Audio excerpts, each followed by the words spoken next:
right, good day to you. My name is Fred Oakman, and as always with me today is Mr. Jake Peters. We are PS This Is Awesome, a PlayStation podcast, and this is episode 201.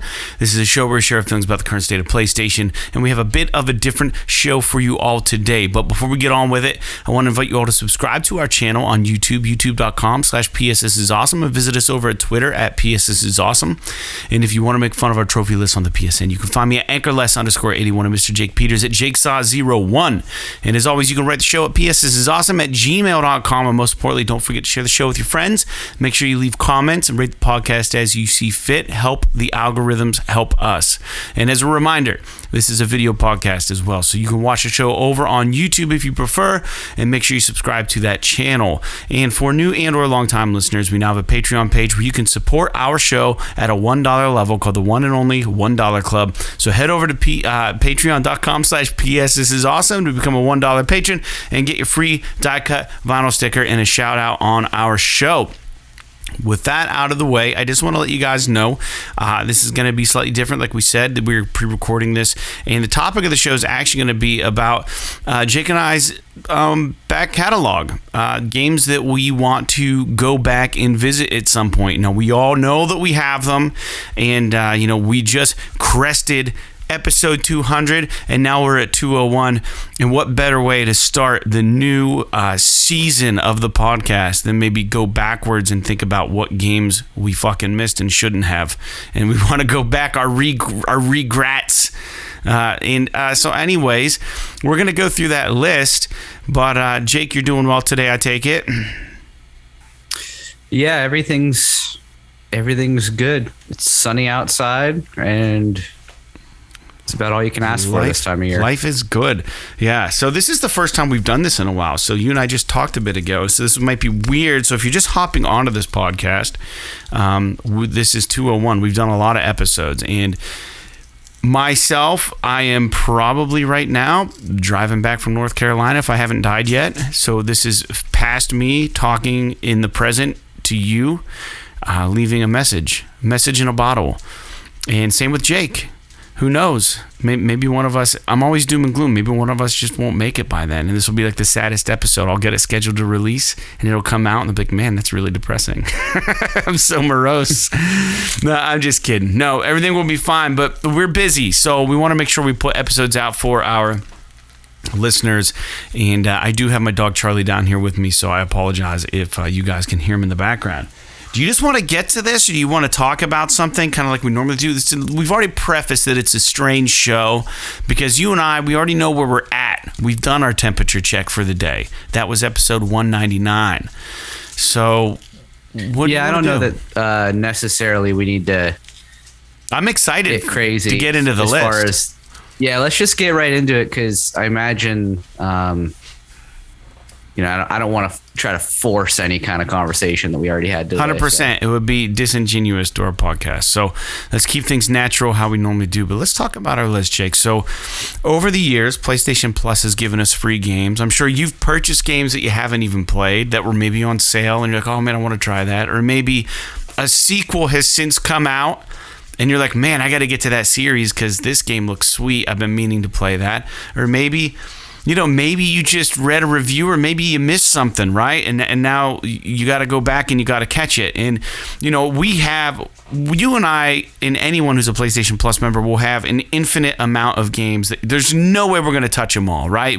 You make sure you queue it up in your library, you get it downloaded, or whatever, and time slips away, and then the newest greatest game comes out and you play that. You never do the things that you get for free. But there are also those games that you are kind of like burning a hole in your skull, right? You're like, I got to get back. I got to play that. I really want to play this game. I just can't cut the time out to do it. I'm too busy with life. I think now is a good time for us to maybe revisit some of those, and maybe either one of us can persuade the other to actually go and do it. We'll see. But I'm excited to hear what your games are. Now, my list, and we're going to alternate. My list, I put it in alphabetical order as to not give any game any kind of preferential treatment because I haven't played any of them. Maybe I have.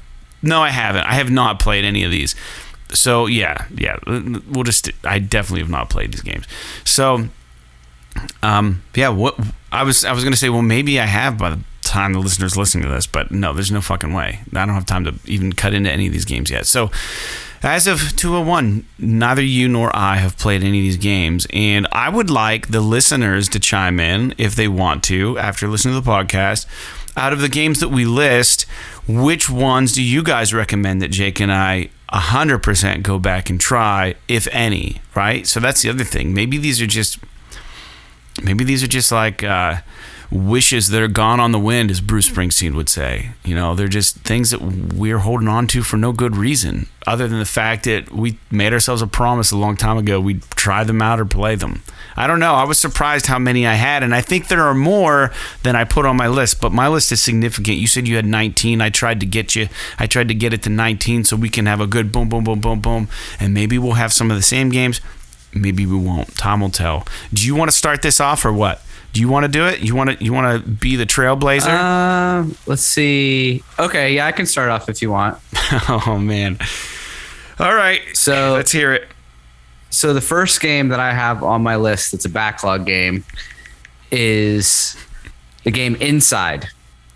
Okay. And I never played this game. Part of it was because I thought it's made by the same people that did what was that game? It was like all black Limbo? and white, and it was all shit. Yes. It was the developer of Limbo. Their next game, I thought Limbo was cool, but I never beat it because it just kind of like, I don't know, kind of wore out its welcome for me. Yeah. And but my understanding is that Inside is like an order of magnitude better than Limbo. And so I have I never played it because I didn't like Limbo, but then the more and more I hear about it, the more I'm like, maybe I should go back and play this game.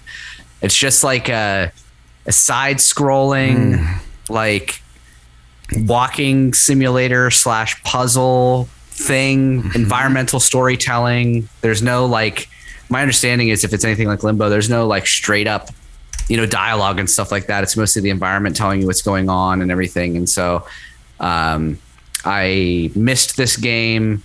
Actually, I'll be honest, at first I just opted not to play it. And then when I got to the point where I realized I should play it, I never did. So have you played this game, Fred? I don't think that I've played it. And I did, however, play Limbo and beat Limbo. And I really enjoyed that game. It seems like there's a little more color in the art direction for Inside, just a little bit more. I know it's available on Switch, and I just looked it up. It has a 92% on Google user reviews, a 10 out of 10 on IGN, and a 4.3 out of 5 on the App Store and Apple, and a 91% on OpenCritic. So wildly positive reviews. The first review, just to use a review, I'll pull it up here. I'm on the internet. And it came out in 2016. The first user review says, "This game surprised me in all the best ways and will stick with me for quite some time. I went into it knowing very little, and I feel that's how it should be experienced. Inside starts off, dystopian, whatever, atmosphere. And then the next one is, how on earth am I only playing this game now?" It's easily one of the best games I've ever played is the next one. So yeah, that's a good choice, I think. Playdead is Playdead the publisher? Yes, yeah. No, or the developer? Yeah. Playdead. So interesting. No, I think that I should add. So this is the problem: is you're going to have games that I don't have on my list, and you're going to just ramp them up and talk them up so damn much that I'm going to want to put them on my list, and our listeners are going to put them on their list, and we're just essentially making all of our problems worse. Because everyone's going to have a game. Oh, shit, yeah, I do want to play that game. Our back catalogs will never get smaller. All right, that's a good pick, Jake. I like it. Okay, so we'll get to my game. Next game. Now, this isn't... So some of the games on my list, let me preface my list with that these games are not necessarily heralded as or championed as being amazing games, but they're games that I've always been interested in, and maybe I've even purchased and have never gotten to them. Yeah, same here. And I should also because you had mentioned that these were all games that you've never played before. I will say that a few of the items on my list are games that maybe I started but never but quit and never went back to them. So there are some games on here. There are probably 2 or 3 games on my list that are games that But I didn't. It's not like if it was a game that I got like 3/4 of the way through and then quit playing. If it would be a game that like maybe I played for an hour or 2 and then stopped. Yeah. So I do have some of those on my list as well. So continue. I actually had the game title wrong for this one, and I do this often.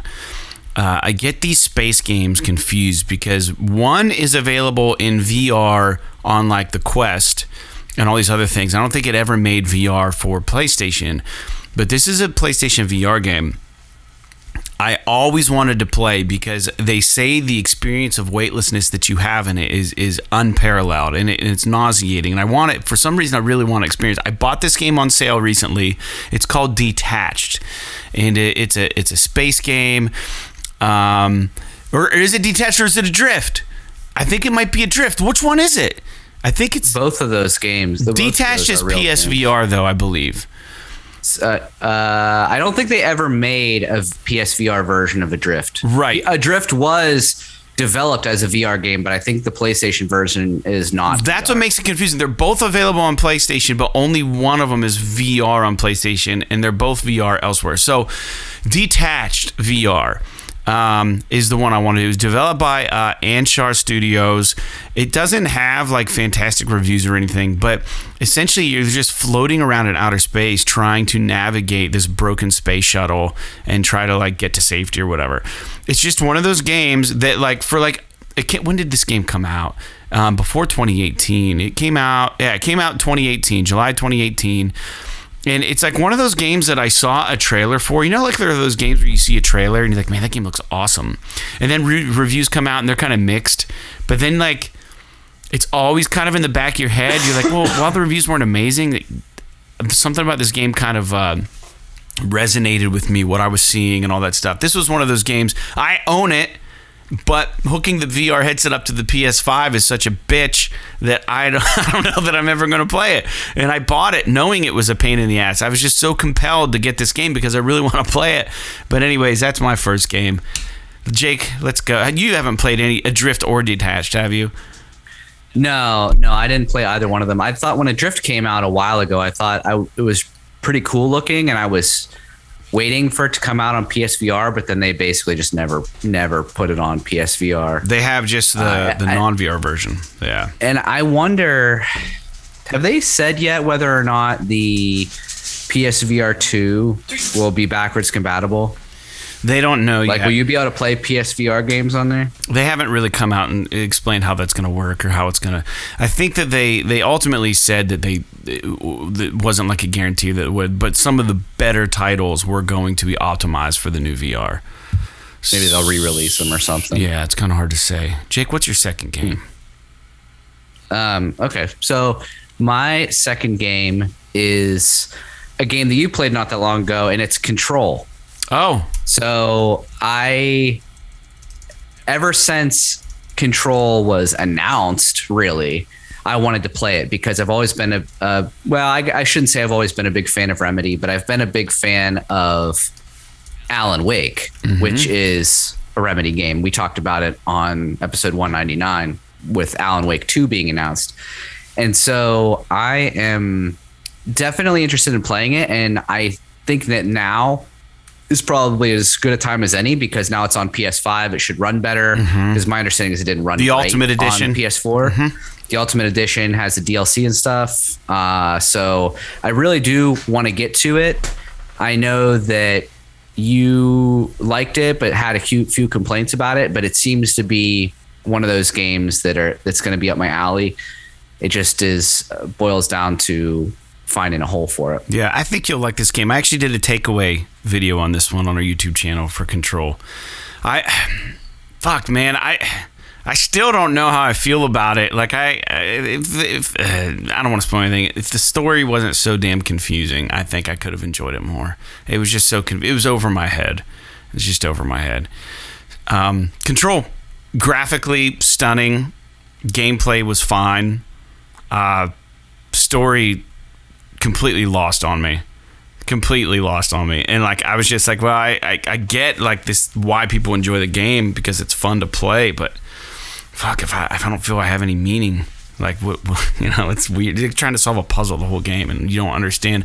It's like you don't understand. Me talking about myself, like I didn't understand what it even was. So like I'm in this thing that I don't even understand, and I'm trying to get to this place that I don't even know exists, and it's just like I don't know what I'm supposed to be doing here, and I'm just following the waypoints and just blowing shit up and doing stuff. Like it was really weird, but I understand why people like it because it was that's a good pick, and I did play that one. I'm glad I played it though. So yeah, no regrets for playing it. All right, my second game is Axiom Verge 2. So Axiom Verge came out. You have to buy a Switch for that one. Oh really? It's not available on PlayStation?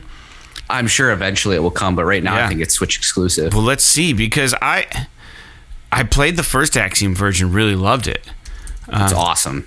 Axiom Verge. It's 2. one of the, in my opinion, it's one of the best games on PlayStation 4. No, it's available.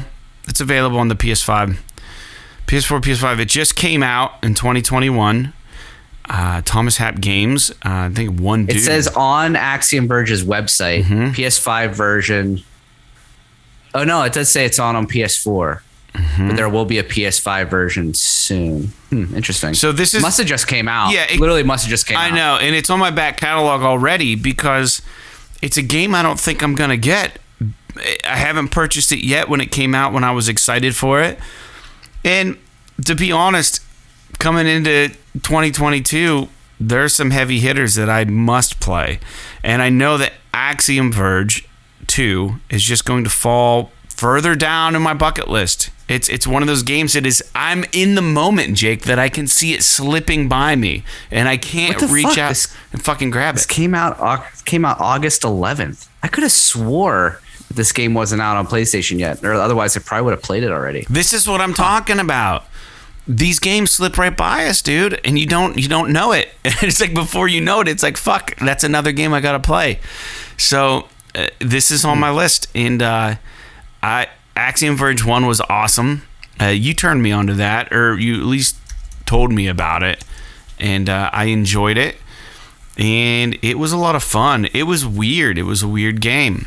It's kind of a Metroidvania game. Axiom Verge 2, I'd imagine, is the same idea, and it's developed by one person. His name is Thomas Happ, which is incredible. The one person designed and made a game like this. I mean, it just takes a lot of skill to do that. So we're living in an age where that happens, but it doesn't happen to a point where the end product is so quality and so good. I think Cyber Shadow is another example of that, where one dude kind of developed that game and it was just fantastic. So Axiom Verge 2, I know it came out in 2021, guys, but I'm reaching out in slow motion, going, no, trying to grab it. It's already past me. It's on my list. I don't know when I'm going to get to play it. All right, Jake, give me another one. Okay, so my next game, and this is one of those games I was talking about that I've started, but I didn't get very far in, and that's Death Stranding. I started it. I enjoyed kind of what I was playing. Here's the thing is I didn't really love the whole walking simulator thing. Like it got tedious, but my understanding is that I was almost to the point where like they give you vehicles and shit and make it way easier. Yeah. So like, but I was really interested in the story. I just like the moment to moment gameplay just wasn't doing it for me. Like I almost wish that there was a way that you could, and I might have even mentioned this on the podcast, but I almost wish that there was a way that you could sort of put it so that you didn't have to balance the packages. Where it's like, if you're going to make it a walking sim, just make it a fucking walking sim and just let me walk from A to B and dodge the scary things. And don't make me have to like balance the packages or I fall down the hill. Although I guess it kind of defeats the point because part of the challenge is that if you fall, you damage the packages. They're not worth as much. Like it's straight up like FedEx Simulator. Yeah. But with like in a Kojima world. But with other which is things really, going really on. wild. Yeah. But graphically, it's awesome. The score is really awesome. The story seems really interesting. The bad guys are really interesting. Yeah. It's wild. I don't know. I especially now that they have this new director's cut or whatever out there. I mean, and maybe it's worth it for me to pick it up. Did we get something? We got something for free, didn't we? Or no? No, we didn't get Death Stranding for free. It was one of those trial games for a period.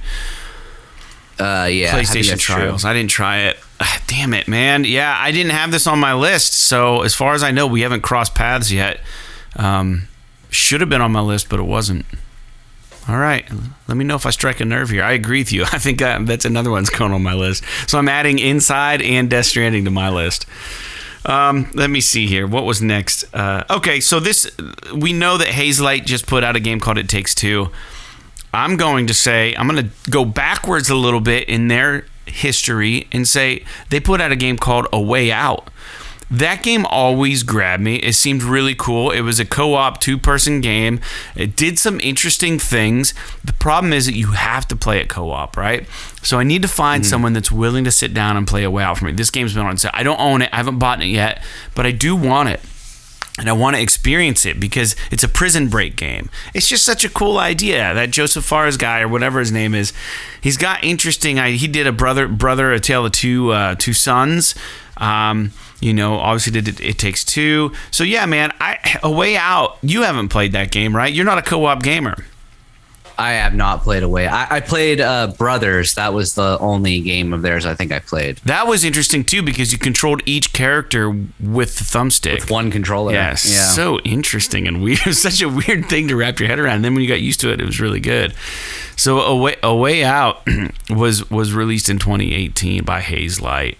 And it's got an 8.3 on IGN, 78 on Metacritic, and I think it was well received. I think some people had their issues with it. Some people were okay with it.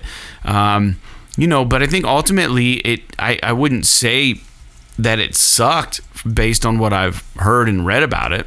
So A Way Out's on my list. It's one of those ones that every time I see it on the PlayStation Store and it's on sale, I'm like, should I do it? And then I just kind of don't do it. And then it's just like, well, I don't know who I'd play it with. And then I thought, well, maybe Seth will or maybe Jake will. Like Jake won't. So like my new go-to guy is going to either be our listener LJ because he's all about jumping into games, or your brother Josh because he's been doing. He and I played a couple games together, co-op stuff, and that was fun. So I'm still considering A Way Out, but I need a way out of talking about it. So, Jake, what is your next game? That's the one that's a prison break, right? Yeah. It seems really cool. Yeah. It looks cool. I just wish they didn't force you into co-op on these games, to be honest with you. That's kind of the point of that game, though, I think. I know. I mean, that's, from what I understand, like the whole point of the two of us, or is that what it's called? No, it's called... It Takes Two. It Takes Two. Like that game wouldn't be the same if you could play it by yourself with an AI companion. So I understand the philosophy. It's just very difficult for me to want to play something like that. I mean, just being a co-op game. I want the experience of playing that game because it just seems so interesting. You know what I mean? It's just I just want to do it. But not only do you have to buy the game and make time for the game, you have to make sure someone else makes time for the game too to do it with you at the same time that you're making time for it. And that's what makes it so hard to revisit a backlog game that's a co-op game. It requires co-op.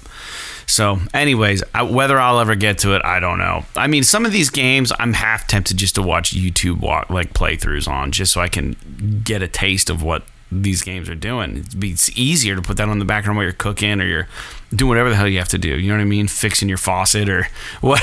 You know what I mean? Like just put it on YouTube and just listen to the person play the game. The problem is with YouTube streams, it's always like YouTubers that are like trying to be like larger than life, like overreacting to shit, and it's just annoying. You know what I mean? They have some of those YouTube playthroughs where they're like silent, quiet, and it's just the game, and that would be the way I would try to experience a game like this if I were to do it. But go ahead, Jake. Hit me with your next one. So my next one, and I'd be shocked if you didn't have this on your list, is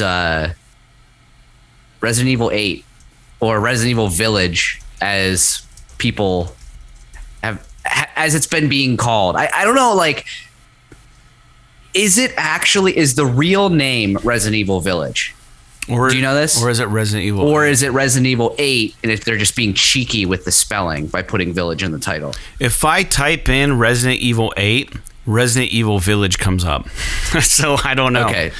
So Resident Evil Village is likely the title. I think Village is the title. Which I kind of hate, but I get it. You'll get it more if you play the game, maybe. It is about a village, so I guess I probably would get it. My understanding is that this Resident Evil game is a little bit more action heavy than Resident Evil 7 was. I mean, I loved Resident Evil 7, but it had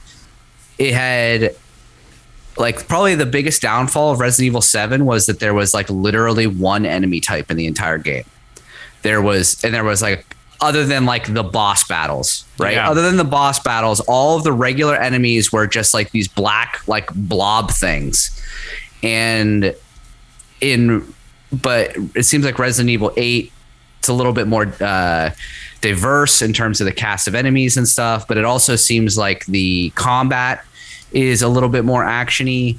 And it seems like but it also seems like the atmosphere is a little bit more interesting. It's like, almost like the freaking backwoods of France or something like that. I don't really know specifically where it takes place, but it like the whole vampire thing with Lady Dimitrescu or whatever her name is was really cool. She won an award for the Game Award. Yeah. I didn't see that. Yeah.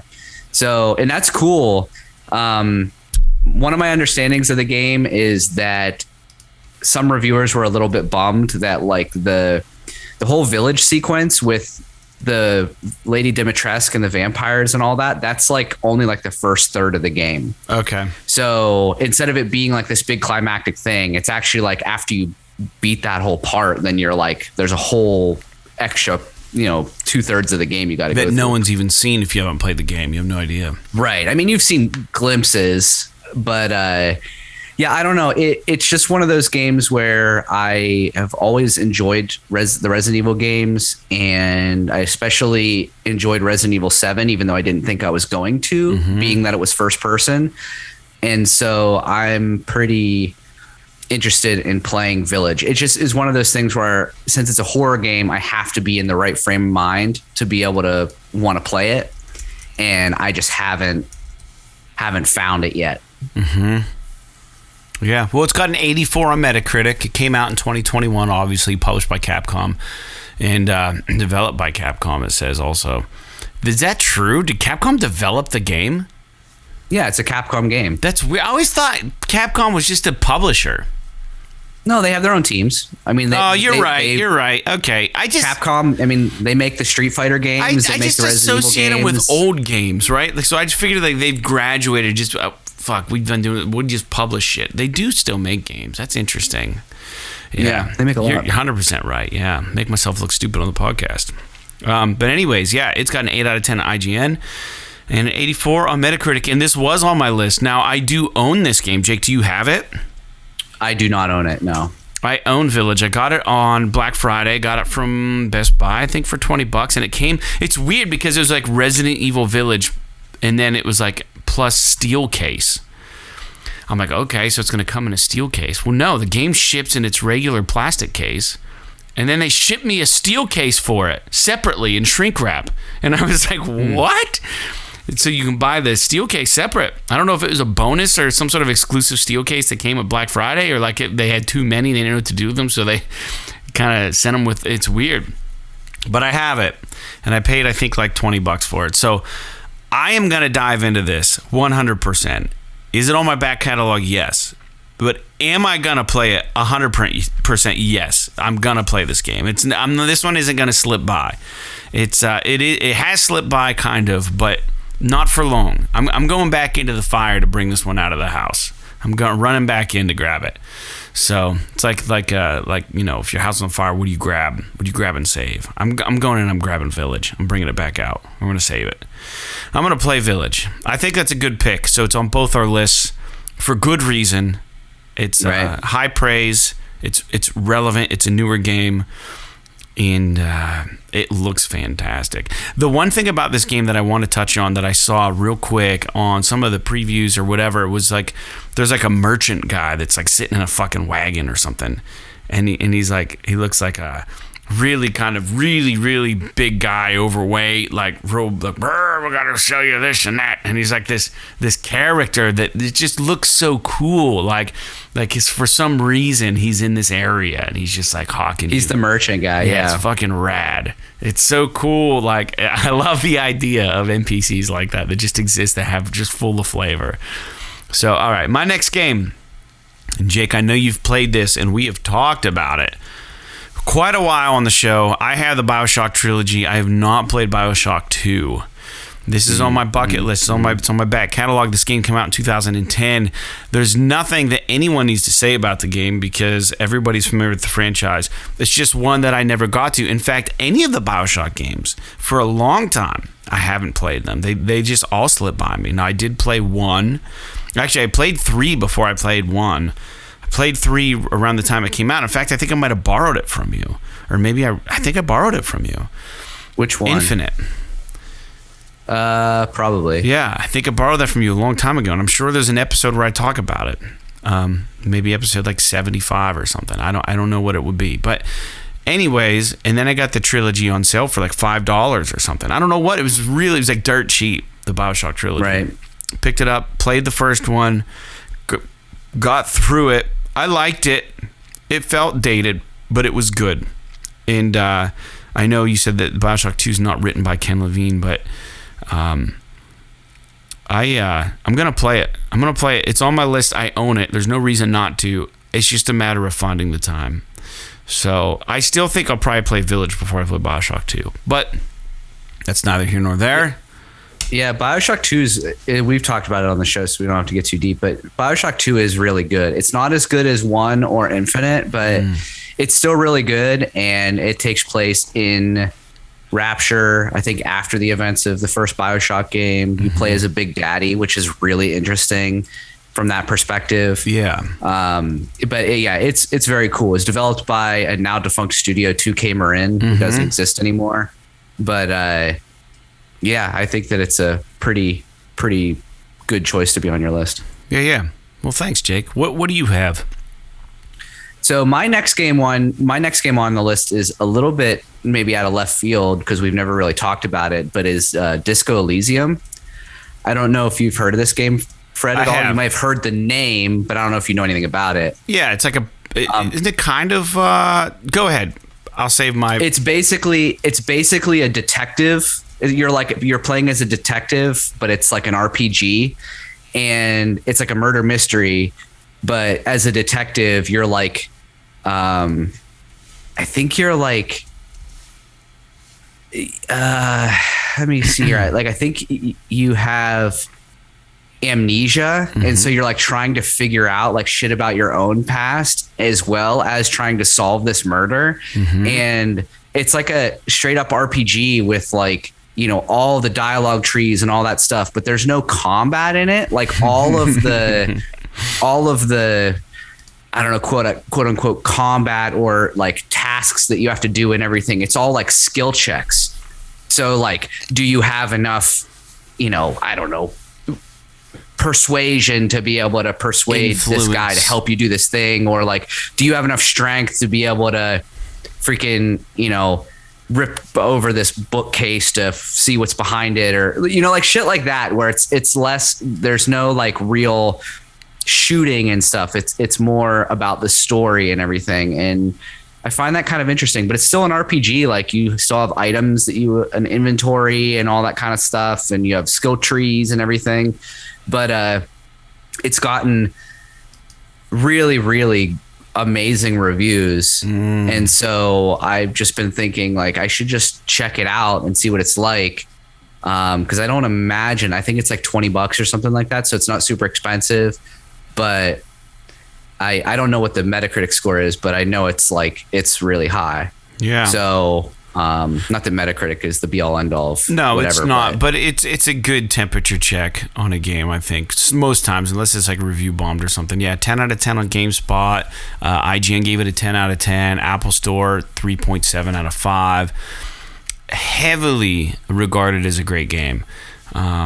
It did get the Game Award for Best Narrative at one point, I believe, at the Video Game Awards in 2019, which is the year it came out. Won a lot of awards. Game Award for Best Role-Playing Game, Game Award for Best Independent Game, the BAFTA Game Award for Debut Game, Game Award for Best Debut Indie Game for something, and then the BAFTA Game Award for Narrative. So yeah, It's also got this really interesting like watercolor like art aesthetic to it, which is pretty unique. Yeah, it is unique looking. Yeah, this is a cool game. I'm aware of it, but I've never really been tempted to get it. And it says that. Now, I will go ahead. I was just say it takes about 20 hours to complete, according to the internet. So it's not a huge time suck. Right, which is actually pretty quick for an RPG, but my only concern is that it's going to have a lot of really small text that I can't read on my TV. I don't know if that's true or not, but it seems like I've watched some gameplay where it shows like some of the dialogue and stuff, and it's like really wordy, which means that there's a lot of text, and a lot of times I just can't fucking read it on my TV. You know what I mean? Yeah. It's not optimized. Now maybe like the console version, because what I watched of it was like a PC version of the game. So maybe the console version is a little bit different, but let me ask you this, and you don't have to answer because it's technically a medical question, but it's not. I recently got these cheaters, right? These glasses, because I realized it was like harder to read shit and like drive at night and stuff. Now you're getting older, Jake. Do you think maybe you need an eye check? I actually thought I might, so I went to the eye doctor probably 2 months ago, and they were like, no, your eyes are fine. You could get glasses if you want to, but that's what they told me. But they're like, but you don't need them. If you are having trouble driving or something, then we'll give you something. But if you're not, then it's almost not worth the hassle. Enough. Yeah, that's what they told me. The first time I went, and I was like, fuck it, I'm not going to do it. And then my insurance got better, and I essentially could get frames and lenses for free. So I was like, and a test, just for 2 years, every 2 years. So then I went back, and I was like, can we check the eyes again? They're like, yeah, you don't, like legally, like the optometrist was like, I don't have to prescribe you glasses. Like, you don't need them. But will they help your vision at night? Probably. Will you be able to see a little bit further than you can now, clearer? Yeah. But you don't need glasses. But if you want them, we can set you up. And I was like, let's just do it. Let's just do it because the work's paying for it. I'll do it. And I have them. And honestly, my biggest concern, and we'll get back to games, my biggest concern is the more that you baby something, the more it becomes reliant on things, right? So the more that I wear my glasses, either it's one of two things. The more that I wear them, the more I recognize how I can't see at a distance, or it literally is taking the burden off of my eyes, so now they can't see as well in the different distance. They're seeing worse now because I'm wearing glasses. I'm favoring it. It's like when you have a limp and you don't walk on your leg for so long, and then over time you go back to lean on it or something. Maybe you can. You go back to lean on it. You're like, I'm good the way I am. But had you just toughed out the limp, you would have built those muscles back up in your leg, and you would have been fine. So I don't know. I have these glasses, and I do like to wear them because they do help. And I take them off. I don't know if vision works that way or not. If it works like you're talking about limps, like a knee injury, for example, physical therapy is all about building all the supporting muscles, and then it helps everything, kind of heal because you have extra strength. But I don't know if eyes work that way. I could be wrong. I don't know. Because you're always looking at stuff. So it's not like you're never using your eyes. Yeah, you know what I mean? So you would think that you would have strength. Unless it's like, I got to do this exercise where I look at fucking small text a mile away every single day so that I can keep my vision. Which is essentially every office worker. But yeah, I don't know. They say working in an office looking at computer screens ruins your vision too. So maybe my eyesight did get a little worse. But I like the glasses, and I have noticed that gaming with glasses is preferred now. I prefer to game with glasses. Everything looks a little clearer. The text is a little clearer. Just throwing it out there, Hake, to see if I call Jake Hake because every time I try to text him on my phone or whatever, write his name, it comes up Hake. At first, because my thumb's so fat, the J hits the H, and I'm like, fuck it, I'm just gonna leave it. Yeah. Anyways, that's a good pick, Jake. Let's move on. Welcome to the PS This Is Awesome Patreon page. For those of you that don't know, my name is Fred Oakman. And I'm Jake Peters. And we're a PlayStation podcast currently in our 10th year. Our first episode aired in July of 2012, where we discussed and speculated on the arrival of the PS4. Over the years, we've used this podcast to take a break from adulting, share our love of video games, and in particular, PlayStation. The audio podcast is available on all major streaming services, and we have recently made the leap to uploading video content and video podcasting to our YouTube channel, as well as the very occasional Twitter post or live stream. Over the years, we have covered everything from PS3 to PS Vita through the launches of PS4, PSVR, and now PS5. As our audience has grown over the years, we have decided to start this Patreon with the hopes of creating a medium in which we can give you the opportunity to help support our show. And as a test bed, we're starting with a single tier. It's called the one and only $1 Club. So with your support at the $1 level, we're going to mail you a premium vinyl cut sticker and give you a shout out on the podcast. But at this time, unfortunately, we can only ship to the US and Canada. But this is subject to change depending on your interest. So whether you're new to the show or you're a frequent flyer, we are forever thankful for your support and hope you can find it in your little gaming heart to join us in the one and only $1 Club. Until next time, like PlayStation, podcasting, and Patreon, P.S. This is awesome. My next one is an obvious one. I've played the first and second. Liked them both. Never played the third. Borderlands 3. So I almost put this on my list, but I didn't. Yeah, Borderlands 3 came out in 2019. It has the adaptive triggers on the PlayStation 5. And, I really like Borderlands. I like the game. It's always been enjoyable for me. There's some funny characters. The humor's good. You can find it pretty cheap nowadays. It's a sequel to the 2012 Borderlands 2, so they waited 7 years between the two games. They might have had like some other intermediary game, but anyways, it's got a 9 out of 10 on IGN, and people generally like this game. And I think you can get it on the PlayStation Store for like $15 right now. But I've never played it. And it's a game I would like to play. But again, a game like Borderlands 3 is going to consume so much of your time.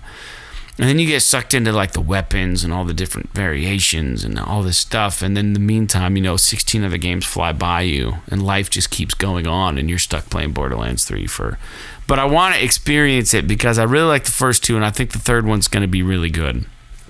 I don't know. You almost made your list? Yeah, I've heard good things about it. Do you think it's more of the same?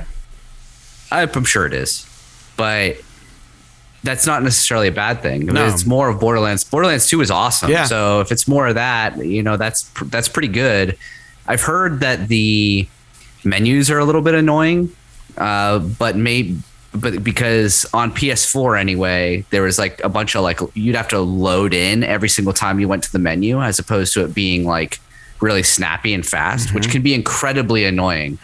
But maybe all that's fixed on PS5. I don't know. But yeah, it is a game that I was interested in playing for sure. Yeah, good enough.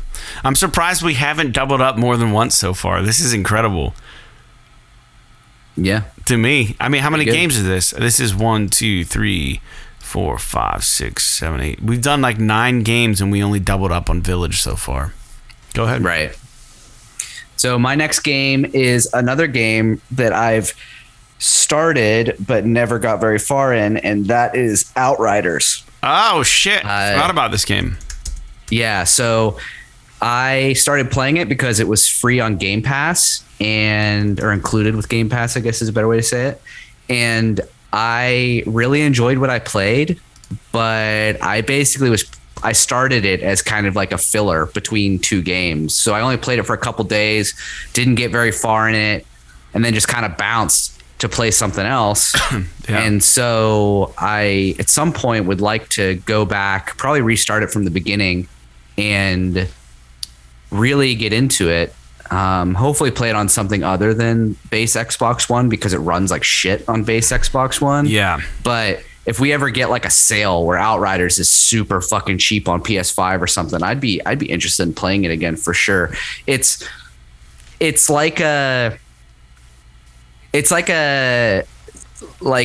shared world shooter, like a service game, like you imagine a Destiny or something like that, but it's like they pulled back. Like there's not a shitload of fucking people running around your world or anything like that. You can mostly just play this game as this. It's basically a single player game, but they let like other people enter your world sometimes, and like in a shared world kind of way.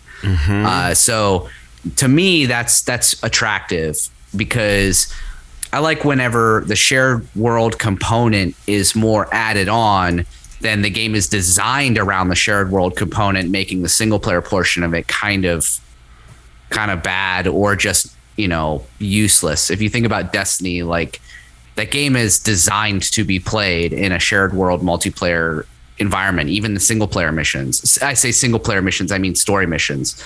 So it's refreshing to see a game that comes out and they're like talking about it like, oh, it's all you can do is co-op, it's a shared world, whatever, blah, blah, blah. But you jump into it and it's basically a single player game, but you can play it with other people if you want. So that's something that's, and honestly, the concept of it is really interesting. And it's really, really fucking gory. So it's got an interesting aesthetic to it. I enjoyed what I played, so yeah, I'd like to go back. Yeah. I don't know if you had any interest in this game or not, Fred, but I really enjoyed what I played. I think if I had played it like you did, I think if I got a taste, you know what I mean? It's like one of those things where it's like a new food, and you're like, I'll pass. But then, like, had you just zigged when you zagged, it could have been your new favorite thing. You know, I didn't dabble like you did, so my interest is a little less than yours. But I think that the game's probably certainly good and interesting, and I think I would enjoy it. So that's a good one. I forgot that game even happened. Man, my next one's a little weird, and I didn't know how to do this. I didn't know how to do it. And again, I'm going alphabetical, but those who have followed our channel on YouTube a little bit knew that I had beaten Dracula in the first Castlevania again recently on the re-release of Castlevania. And ashamedly and honestly, I'll report that I've never played and finished Symphony of the Night. And then while thinking about it, I also haven't played Circle of the Moon. And I haven't played the Area of Sorrow. I think was another one that people really liked. I can't remember. So I'm just gonna lump Castlevania in as one bucket list kind of game, even though there's multiple. My goal initially was to play, because I have 1, 2, and 3 on that thing that I bought. I beat 1. I started 2. And I remember beating Castlevania 3 Dracula's Curse on the NES. I lived with my parents when I was a kid, and I remember being Grant, like the monkey man that could he was like the pirate, like he could like crawl upside down and stuff, and he had this really weird figure when he crawled, like he almost looked like a little monkey running around, some sort of orangutan or something. He could do like acrobatic stuff that in mobility in that game, in all Castlevania games, I'm sure you guys are aware, it's very limited. Like your jumps are really like you jump and your legs just go like whoop. And then you boop, and it's like, so like when you jump, like you have to really jump right, and you get the knockback damage and all that stuff. So when you could be Grant, the pirate guy that you can save in that Dracula's Curse, you could like crawl upside down on the ledges and like a little dog, or a monkey, all around the fucking level. It was awesome. But I beat the third one. I don't remember playing Castlevania 2. I don't remember ever, like, back in the day. So I'd started again recently. But as happens, I got about halfway through 2 on this collection that I bought, and I set it down. Never came back to it. And then my goal was to ultimately play 2, skip 3 because I already beat it, and then get to Symphony of the Night and play through that and enjoy it. Because I was just like around Halloween time. It's just that vibe, So maybe next Halloween I'll jump back into the Castlevania series. It's a great series. And I believe Rondo of Blood was well regarded as well. But I just know that, like, there are so many of these games, and they're so good, but somehow they have such a niche audience. Like, I don't know many people who are, like, diehard Castlevania fans. You know what I mean? In fact, I would say there are very few. And I don't know if it's because of the difficulty of the game or whatever, but the aesthetic pleases me in all the right ways.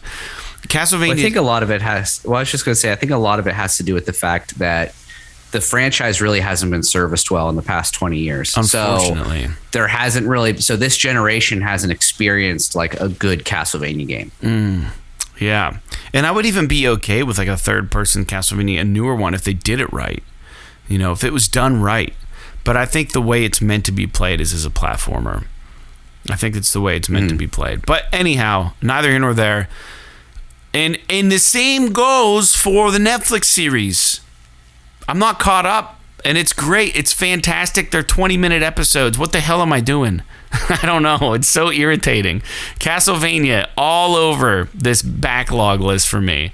But I think the listeners should check out some Castlevania shit because it is quality. All right, Jake, go ahead. What's your next game?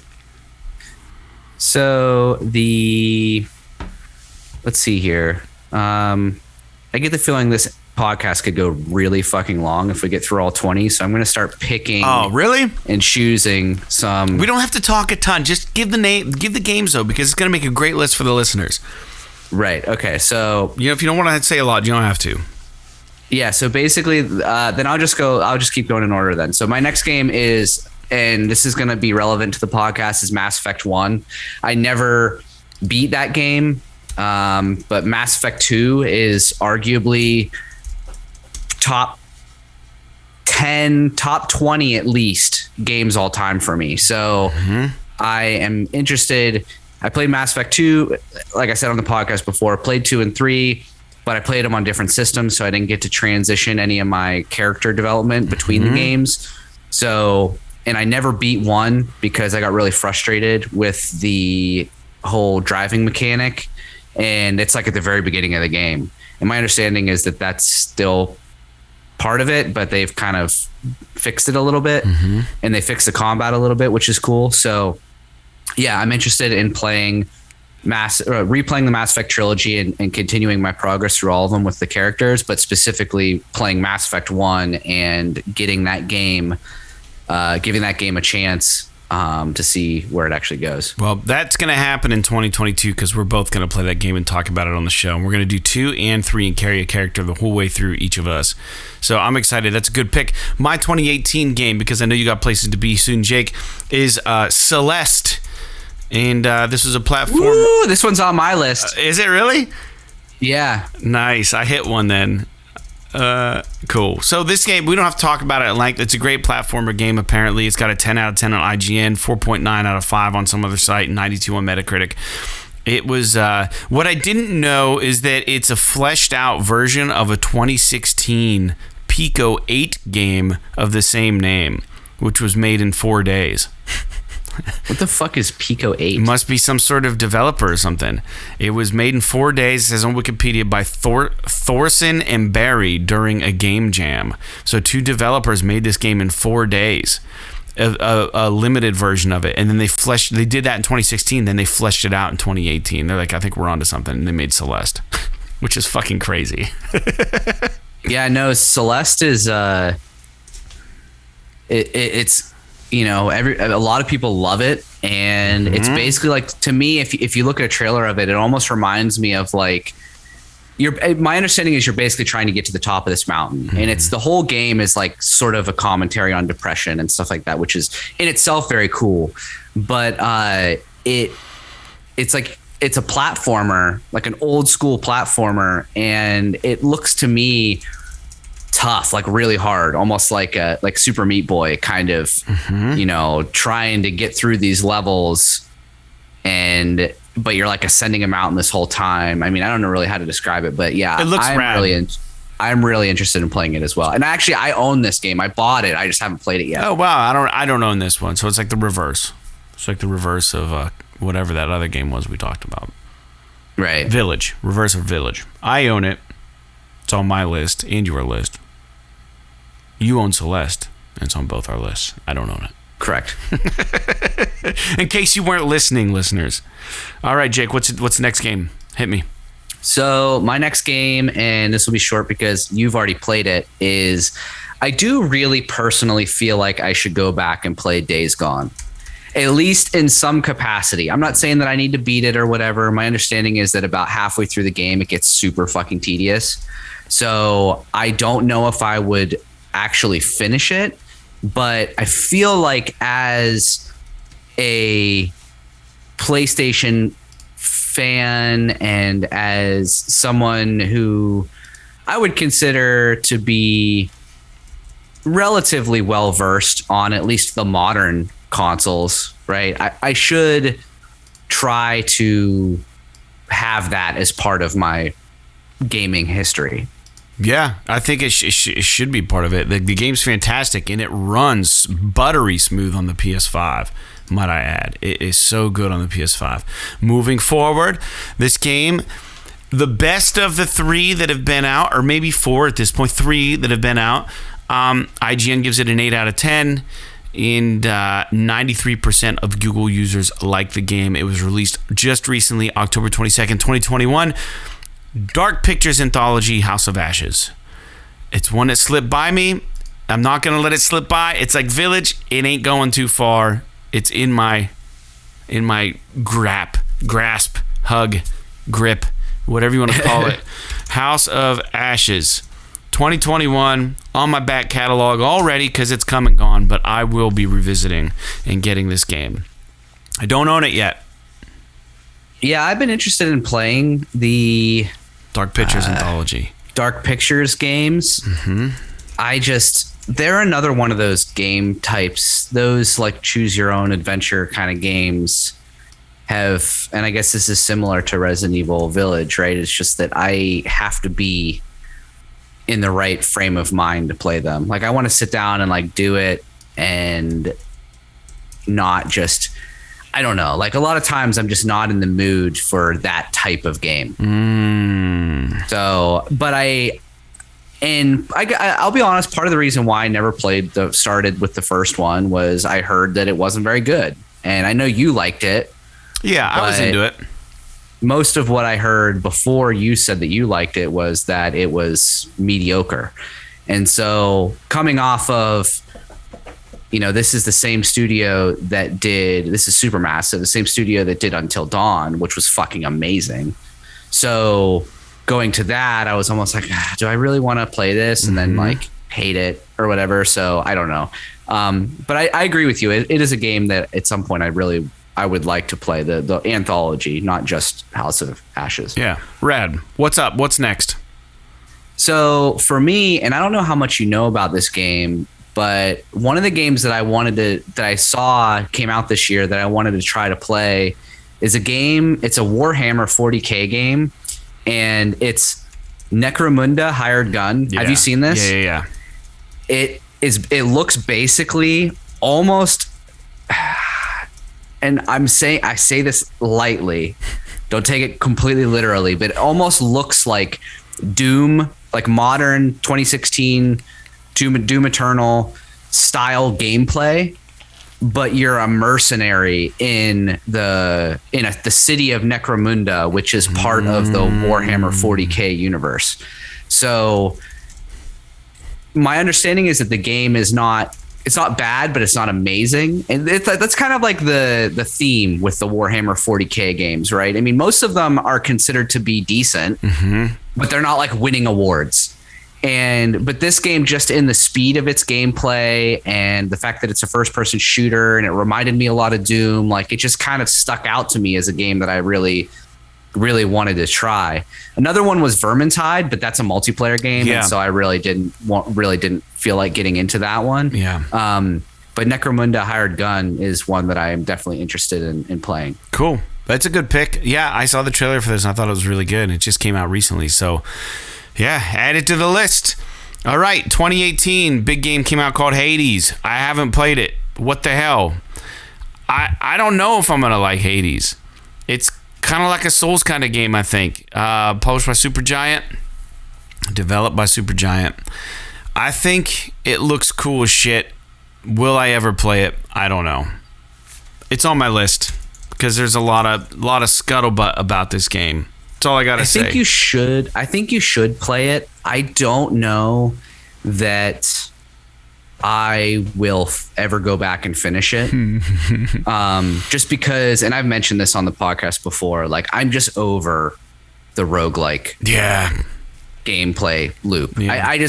I don't have the time for it anymore. I don't have the time to just be beating my head against the wall until I beat something. And to be beaten all the time. Yeah.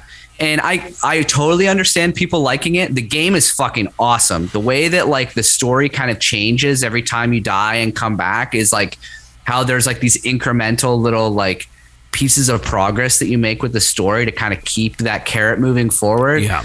It's very interesting. I love the art style. And I think that Supergiant is one of probably the best indie developers of the last 15-20 years. I mean their game, all of their games are really good, starting with Bastion, which was amazing, going into Transistor, which was amazing. I didn't play the sports ball one. I can't remember what the fuck it's called. Yeah, I don't remember what it's called. Yeah, I don't know. This game is good. The combat's good and everything. It's just the fucking roguelike part of it that I don't like. I get it. Think about how many games we would think would be awesome if they just got rid of the roguelike portion of it.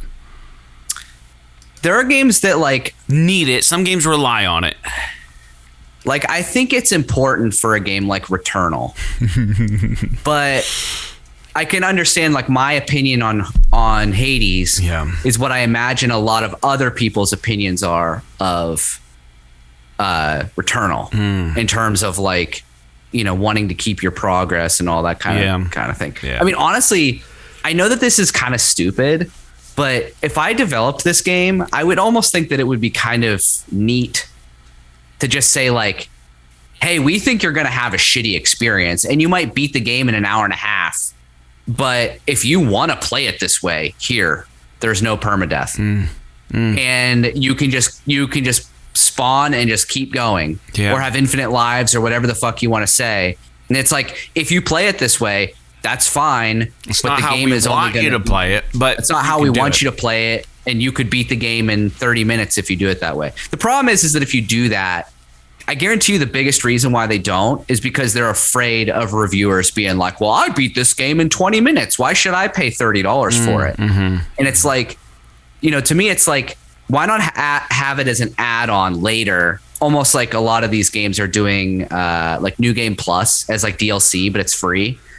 Where it's like, hey, maybe a month after launch, after all the reviews are done and everything, release like a mode that's like, because then at that point people are going to be like, okay, this was something that they added after, this wasn't the original vision of the game.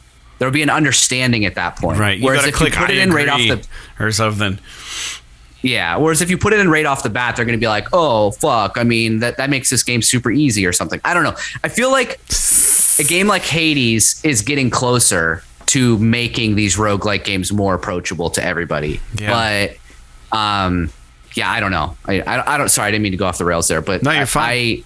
I think Hades is an awesome game, and I definitely think you should play it. But it wouldn't necessarily shock me if you didn't beat it. Yeah. Just because of the way that it's roguelike. I do want to add real quick that Mass Effect was on my list. I didn't realize that it was. So that's another one we have in common. Go ahead. What's the next game? So the next game that I have on my list is Death's Door, which we talked about recently.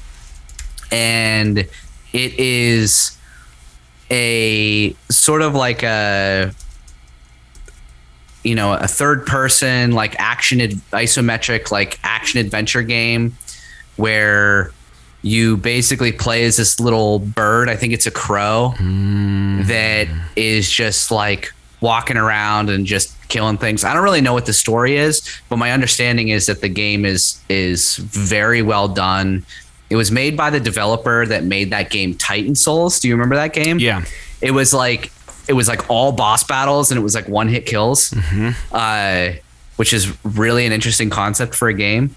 But yeah, I don't really have much to say other than the fact that like this is one of those games that looks like it might be something I'd be interested in. I thought the art style was dope, and I like the idea of playing as like a fucking crow with a sword. But mostly it boils down to that, like, people in the industry that I trust say that it's fucking awesome. So I thought I'd give it a shot, but I haven't got to it, and I don't know when I'll get to it. That's why it's on the list. Fair enough. Mine is Hellblade: Senua's Sacrifice, the first game. I haven't played it. You got to play this one. It should be like. I'll say this: it should be one of those games that is like a must play on your backlog. Now, to be fair, you're not going to be able to play the sequel because it'll be on Xbox only. Right. Developed by Ninja Theory. Yeah. It came out in 2017. It looks so good, and it seems so interesting, and it seems like it's going to be a short enough game that I could just do it. But I just haven't yet. I haven't done it. Yeah, I think that you should play it, but dude, make sure that you're in a stable place when you play it, because this game is dark as fuck. Yeah. It is very, very twisted. So yeah. Keep that in mind. Well, fair enough. That came out in 2017. That's on my list, Jake. I know we're getting close to the time you need to depart, so why don't we just keep rolling down the list? That's fine. Yeah, I mean, we can. I'm honestly more concerned about my freaking GoPro battery dying, but I've been charging my other one, so if I need to, I can swap it out. So, but I think we're good on time. So anyway, my next game is a recent release, and that is Deathloop. And this sort of falls under the same category of, being annoyed at roguelike games. And that is the reason why I didn't buy it when it first came out, even though I was very interested in it. But I feel like I need to give this game a chance because it is a PlayStation exclusive, at least for now. And it's developed by Arcane Studios, who did the Dishonored games, which I love. And they did also the newest Prey game, which I also really liked. Now, to me, it's a little bit annoying that they took a formula like Dishonored and then they dumbed it down and then put it in this freaking loop to make it, Deathloop, essentially. Yeah. Which is kind of annoying because I thought that what they had with Dishonored was perfect. But my understanding is that they were trying to appeal more to a mass audience that didn't necessarily jive with the Dishonored kind of attitude towards semi-open, like mission-based kind of gameplay. I don't know. But I don't know. This is a game that I will probably wait until it's either a PS Plus game or it's on sale for super cheap. And then I'll definitely give it a shot. Yeah, the game looks good. I just think it's going to be really frustrating. So that's why I've steered clear from this game. The premise of the game was actually the turnoff for me. Like oh, really? Yeah. Like, you got to do, I've talked about this before in the show. Like, I don't like games where I feel like I'm being like pursued or chased by a thing. Right. And I feel in this game, time is that thing. It's constantly on your heels. Like, time's gonna run out. You got to kill all these guys a certain amount of time. I don't know how the game's structured or if like how pressing it really is that you get everybody dead in a span of a day in this game. But like, if it's like you're just trying to beat the clock kind of shit, like, man, I'm not up for that. Like, because it's annoying when you have the skill set but you can't move fast enough. Like, now, my understanding with Deathloop is that there's not like an actual clock that's counting down, but you have like 3 or 4 like periods of the day, and you can take as long as you want in a specific period, but once you move into the next part of the day, you can't go back. So you have to like try to plan each individual sort of period so that it ends up accomplishing your goals or whatever. Yeah, I'm still not sure. I'm still not sold. If you play it, you have to let me know what you think of it, because it is obviously a game that I've put some bandwidth towards. You know, is this something for me? Right. I ultimately I don't think it is, but it could be different. Now, man, I'm gonna double back and go back to Hazelight, and you know, again, they're one of those studios that they're only making co-op games, and the only reason I haven't played this yet is because it's a co-op game. I don't have any friends outside of you, Jake, and I know that you don't really like to do co-op games. I don't have gamer friends, I should say, but I do want to play It Takes Two. I really do. I think this game has a lot to offer. I think it looks endearing. I think the puzzle solving, the gaming parts of it look really interesting. From what I understand, it's not a lot of rinse and repeat. All the levels and all the little situations are so different from one another that it's constantly a fresh experience the whole way through, and the story's really good. So there's a reason why it won Game of the Year. You know what I mean? I almost feel like I owe it to myself to play the Game of the Year, especially when it's from a studio that is not necessarily critically acclaimed. You know, think about what they had to do to earn this. Like, this game kind of came out of nowhere. It really came out of nowhere. Like, they, you know, the Joseph Fares guy, he made some comments at a previous Game Awards show talking about, you know, the Oscars fucking suck. He said something like that or whatever. But he's a loud character. He's full of life. He seems wildly driven. He seems very, very passionate about the things that he does, you know. And it's interesting. You know, does his persona somehow push It Takes Two into everybody's vision because he's a crazy dude and he's like out there and he's like really boisterous and loud and passionate? Does that get other people charged about it? Is he a great salesperson? Maybe. But I really think that like only us like diehard gamers know Joseph Fares' name. There's a reason why It Takes Two is made Game of the Year. And I think that there's probably something super special about this game. And I don't want to sleep on it. I really want to play it. And I really think that there's something awesome about it. But from what I've seen, I need a second player. So maybe I can get my brother involved. Maybe I'll find someone who wants to play this game with me. Maybe we'll schedule a live stream, Jake. I'll buy It Takes Two, and we'll just have to fucking play through the whole thing. No, we'll figure something out. But I wonder how long. Do you know how long it is? I couldn't tell you, but I think it's supposed to be really, really good. And I know some gamers have like played it with their significant others because it's about a relationship, right? But they said that the problem they've ran into is that like significant others aren't like very good at games. So like you actually have to be kind of good at games, I think, to like enjoy it.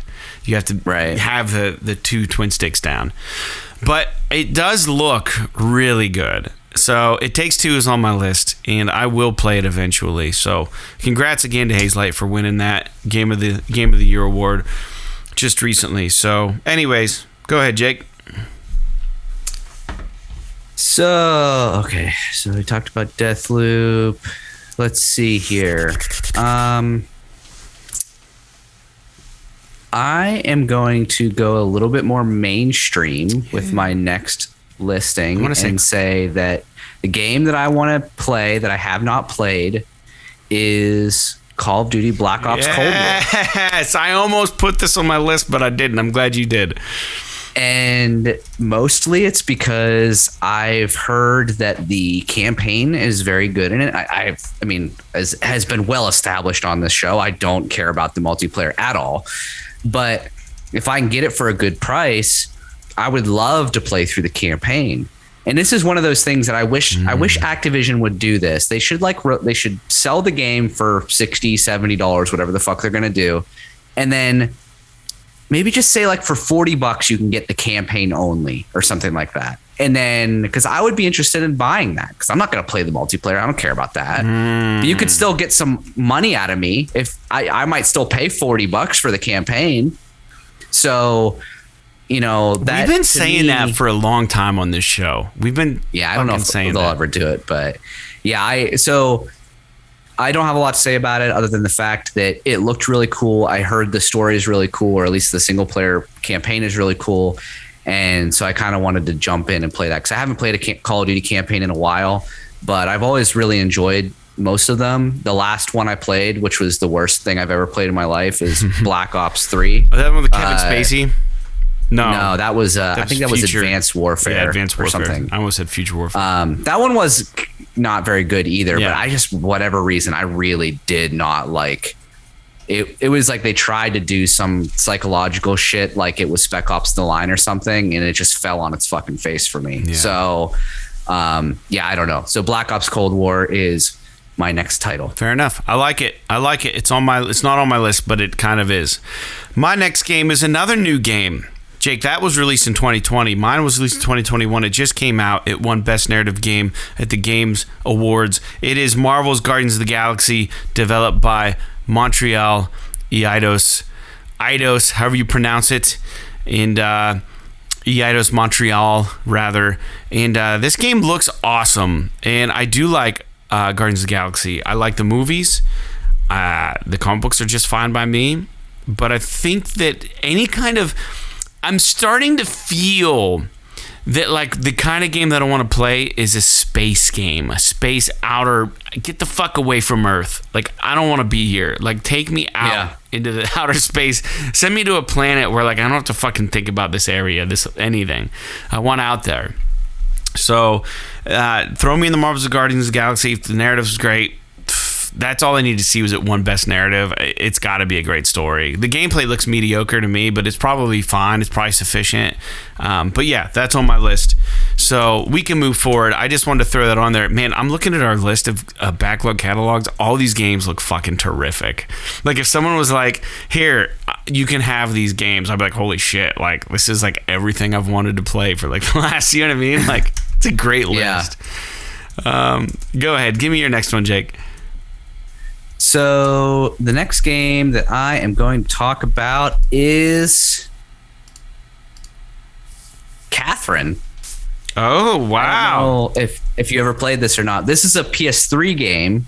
Now, they did release Catherine Full Body in like last year or something like that, which is a remaster of it for modern consoles. That I don't know if it has any DLC included or not, but it's basically like this weird sort of puzzle platformer game, but it's got this story about how you're a guy who's engaged to a woman named Catherine, but then my assumption is you have an affair with another girl named Catherine, and one spelled with a K and one spelled with a C, and the levels are like these nightmares that you're having about your situation, and in the nightmares you have to like solve these puzzles, or you're like climbing these blocks and stuff like that. And my understanding is that it's a really good game, and it always seemed really interesting to me, so I'd like to try it out. That's a deep cut. And I played the demo, and I did like the demo, but I never actually played the full game. This was originally released in 2011, and it was developed by Atlas.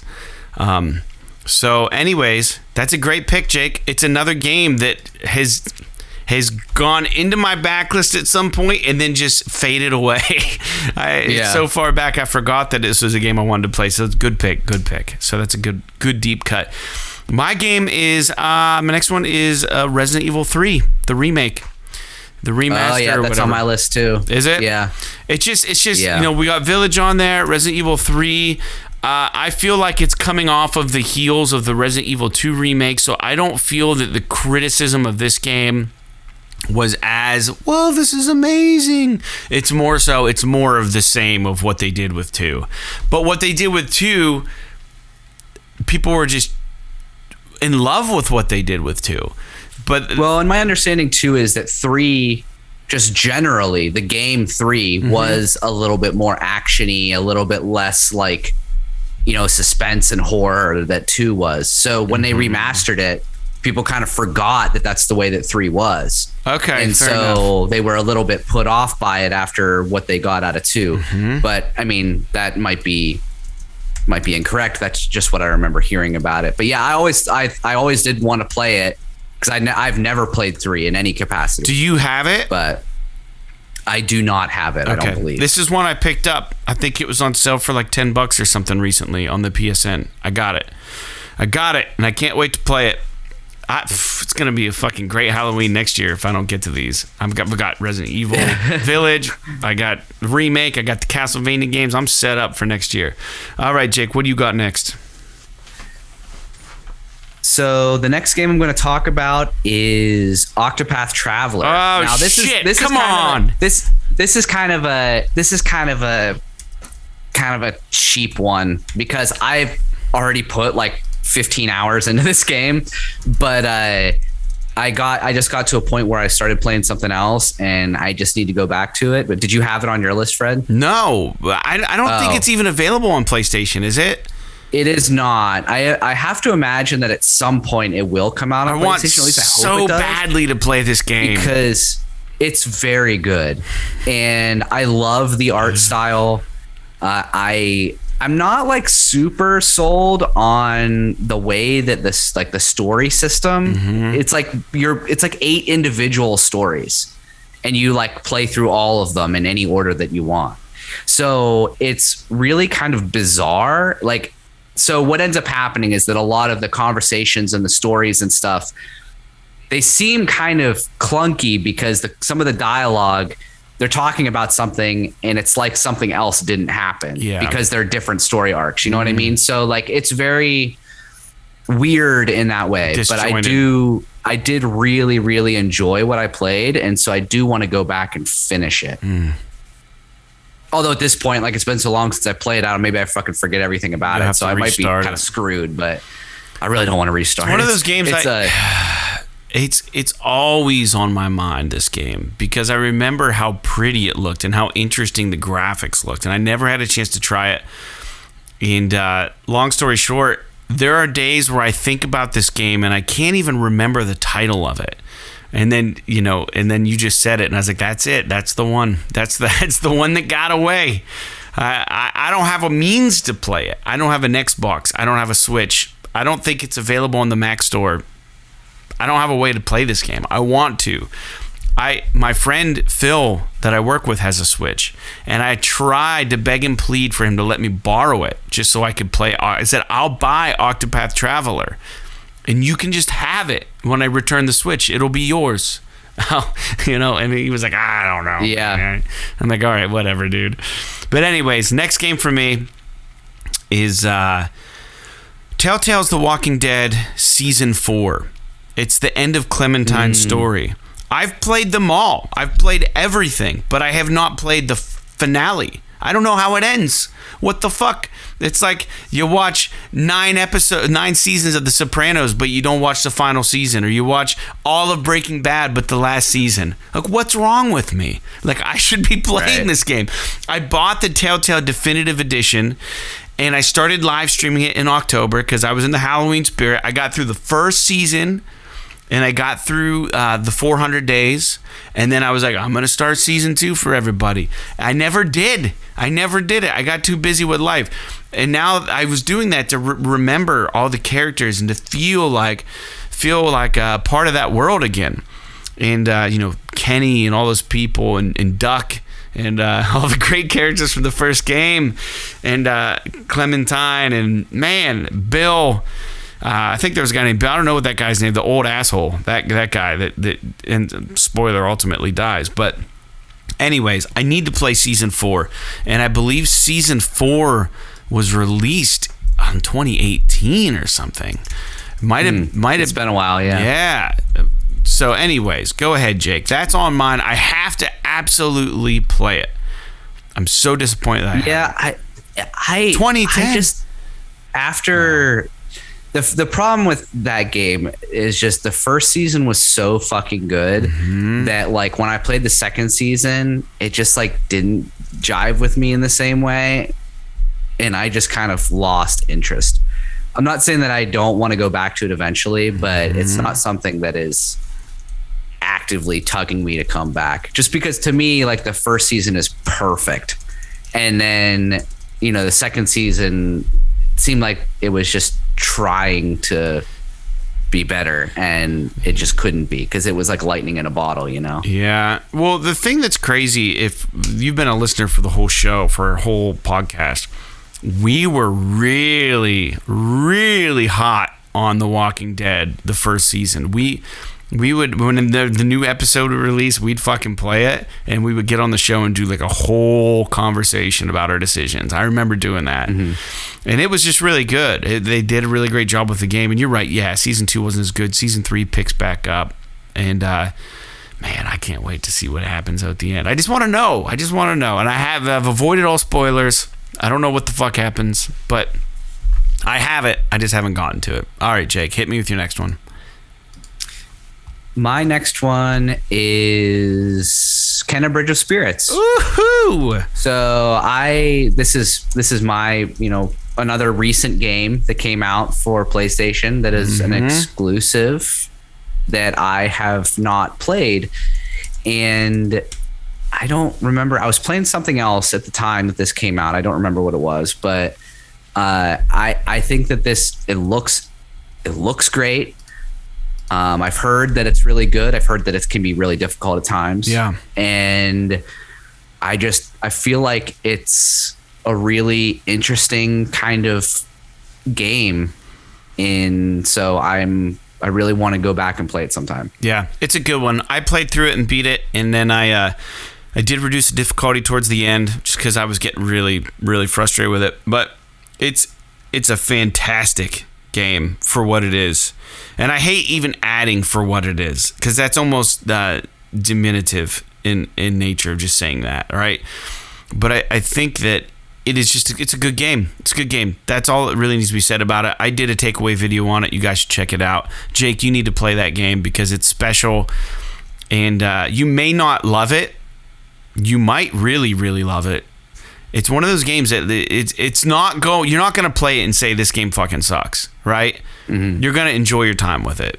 Whether or not, to what degree though that you like it, it's going to be entirely up to your preferences and your taste. But it's definitely worth playing. It was made by such a small studio. I heard like 12 people made that game.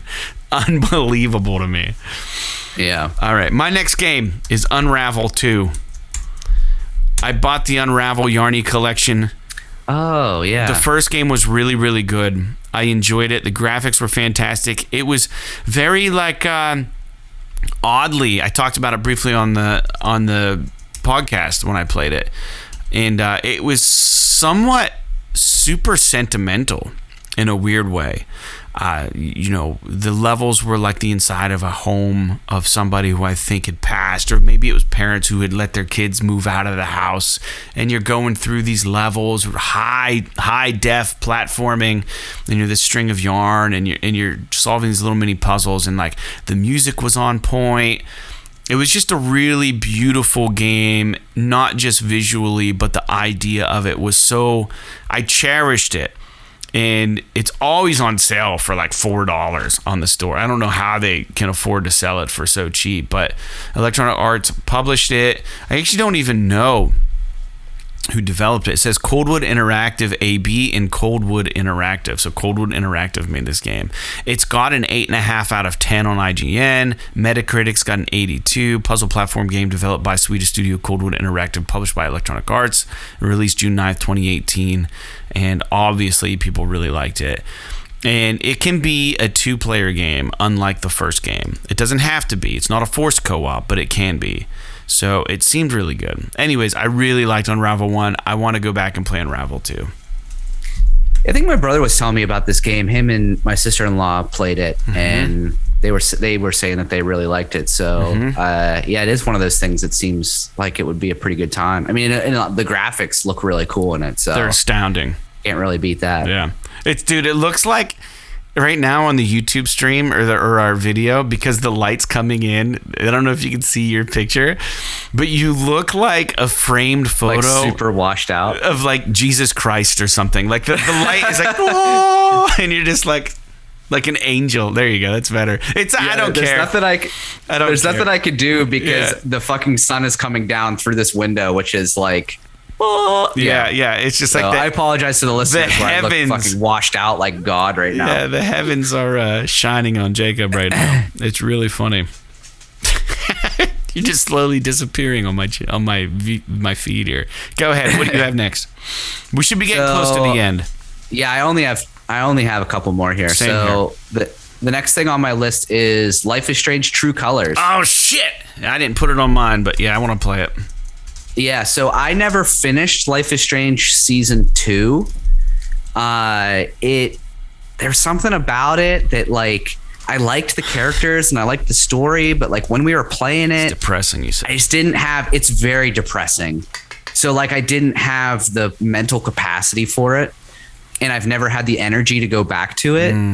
Especially with, like, everything that's been going on in the world the past year or so. Like, it's really hard for me to want to play a game about, a kid and his little brother running away because their dad was killed, and like all the shitty stuff that happens to them. And so, like, I don't know, it's just one of those games that I couldn't do during the pandemic.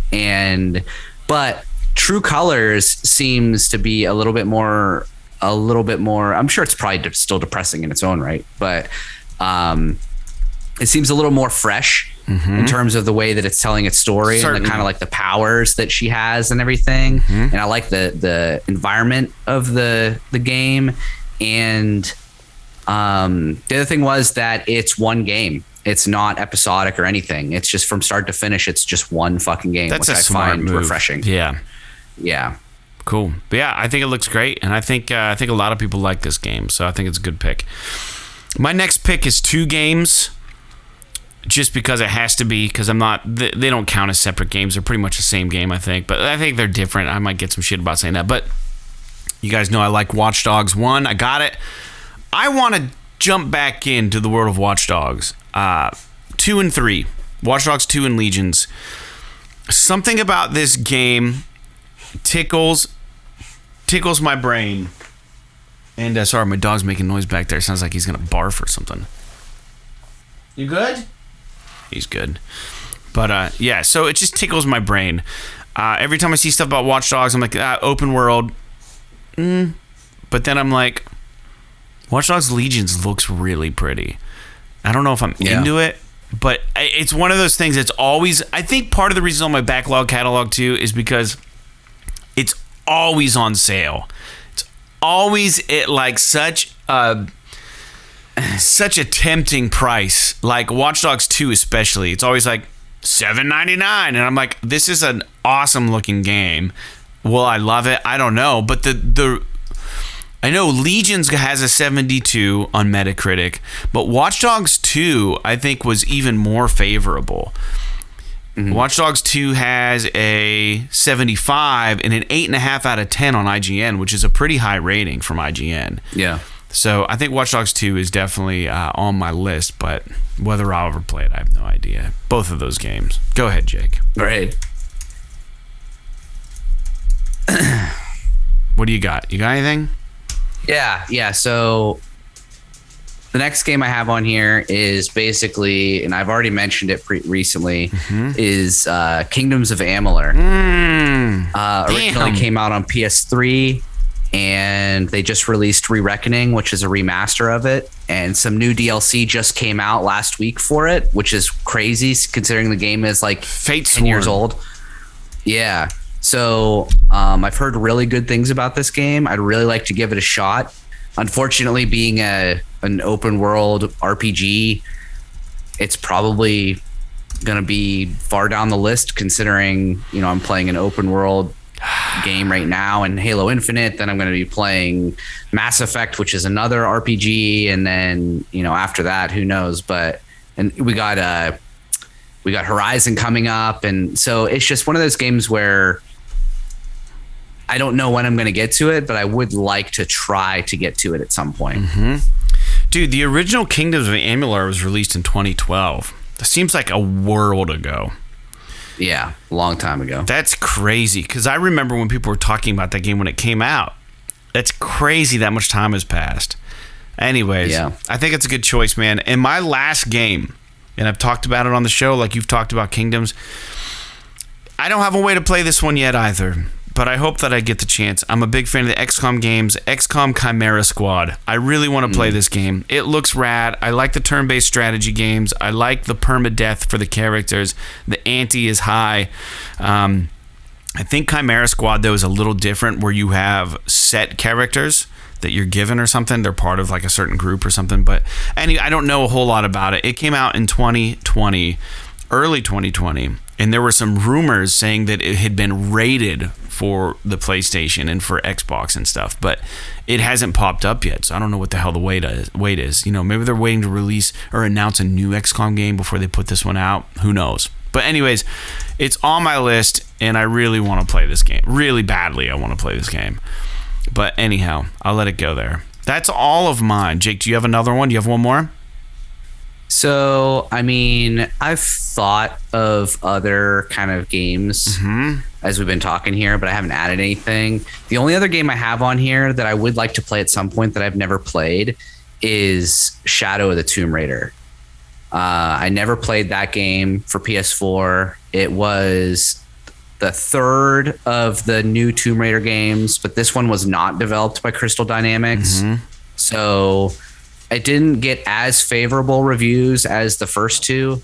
And personally, I thought that the second one wasn't nearly as good as the first one. Yeah. So the part of the reason why I didn't jump into Shadow of the Tomb Raider is that I heard that it was kind of another step down.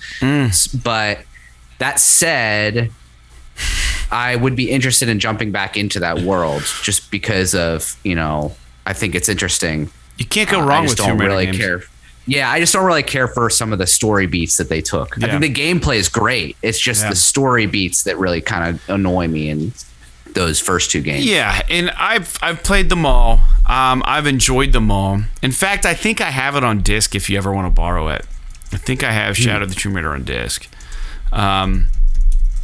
I really kept up with these games when they were being released, and they always kind of scratched an itch that I've had, you know. And I love the Lara Croft story. I even played the VR Mansion. That was a thing. They had like a mansion. Oh yeah, I played that too. That was cool. Wasn't that rad? Yeah, yeah. Man, so I don't know, Jake. Do you have any others, or is that pretty? Let me just say this: Shadow of the Tomb Raider did get a 9 out of 10 on IGN. Has a 77 on Metacritic. It was a good game. I liked it. But anyways, it's developed by Eidos Montreal. I can't even pronounce it. Sometimes I look at it and I'm like, it's Eidos, but I think it's Eidos. I think it's Eidos. Eidos, sure. I think Eidos is correct, Montreal. When I see it, though, my brain breaks, and I have a hard time pronouncing it. It is Eidos, for sure. But that came out in 2018, huh? So, yeah, man, I'm looking at this list, and I'm just going to, for the listeners, I'm just going to state the name of the games on our backlog as a quick recap, because it's a hell of a fucking list. This list is awesome, and we didn't even really plan this. Like, this very little crisscross, too. I'm surprised. I thought maybe we'd have like 15 games total, but there's quite a few. So I'm going to run through it, Jake, and when we get to the end, maybe while you've already got it. Awesome. At the bottom, you got the wrap up, and we're going to go through this. So I appreciate you guys. We appreciate you guys from tuning in. We hope that we've listed a game that maybe made you pause and just say, maybe I should go back and check that out too. Or maybe you're just like, guys, don't fucking do it. Don't play that. It's not worth your time. It's not what it's chalked up to be. If you have an opinion, or if you'd like to share some of the games that you have on your backlog, write us at psthisisawesome@gmail.com, or you can tweet us at psthisisawesome. I'm just really curious to hear some of the games that other people have, or if you guys have a game that you would like to influence Jake and I to play over one of the other ones here on this list. So we're going to go through it real quick, and then we're going to sign off. But thanks for being part of this podcast. Thanks for listening. And here are the games, guys. Here's our backlog, the most important ones of our backlog. Inside, Detached VR, Control, Axiom Verge 2, Death Stranding, A Way Out, Resident Evil Village, Bioshock 2, Disco Elysium, Borderlands 3, Outriders, any of the Castlevania games, Mass Effect 1, Celeste, Days Gone, Dark Pictures Anthology, House of Ashes, Warhammer 40k, Necromunda, Hired Gun, Hades, Death's Door, Hellblade, Senua's Sacrifice, Deathloop, It Takes Two, Call of Duty Black Ops Cold War, Marvel's Guardians of the Galaxy, Catherine, Resident Evil 3 Remake, Octopath Traveler, The Walking Dead Season 4, Kenneth, Bridge of Spirits, Unravel 2, Life is Strange True Colors, Watch Dogs 2 and Watch Dogs Legion, Kingdoms of Ammoler Re-Reckoning, XCOM, Chimera Squad, and Shadow of the Tomb Raider. What a fucking list. It's ridiculous. It's pretty bitchin' list of games that neither of us have played. It's sad. Well, I guess each of us has played some of them, but I've played Control, you haven't. You've played shit that was on my list, but it's really... There's like 40 fucking games there. There's so many good games. They're all like good games from what we haven't, I can vouch for the ones that I've played. While I didn't love Control, it's a game worth playing. So this is why we have the backlog list, right? It's because there's just too many fucking good games out there. There's too many incredibly talented developers, and there's a lot of stories to be told, and there's not enough time when you get to be our age. So one of these days, I'll pound out one of these, and you'll get one done. We're planning on doing the Mass Effect games in 2022, which is where we're at essentially right now. So... yeah, moving on. Thanks for tuning in. And we do not have a closing track. I don't believe we do. Or should we put it on there one last time, Jake? Should we do it? When is this episode airing? This will air... This is the one. This will air the weekend of Christmas. Yeah. Now, technically, it will air at the day after Christmas. So we hope you had a nice Christmas, everybody. Nice holiday.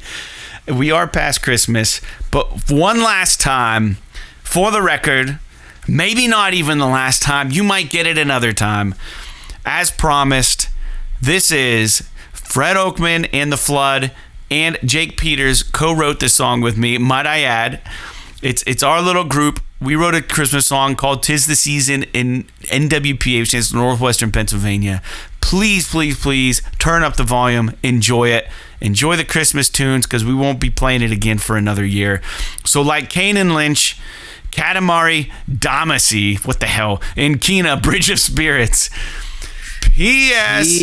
This is awesome. This is awesome.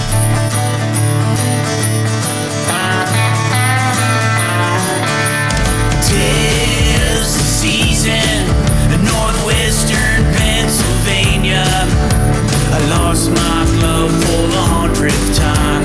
Snow keeps coming, I'ma lose my mind. Tis the season, and I can't stop thinking about you.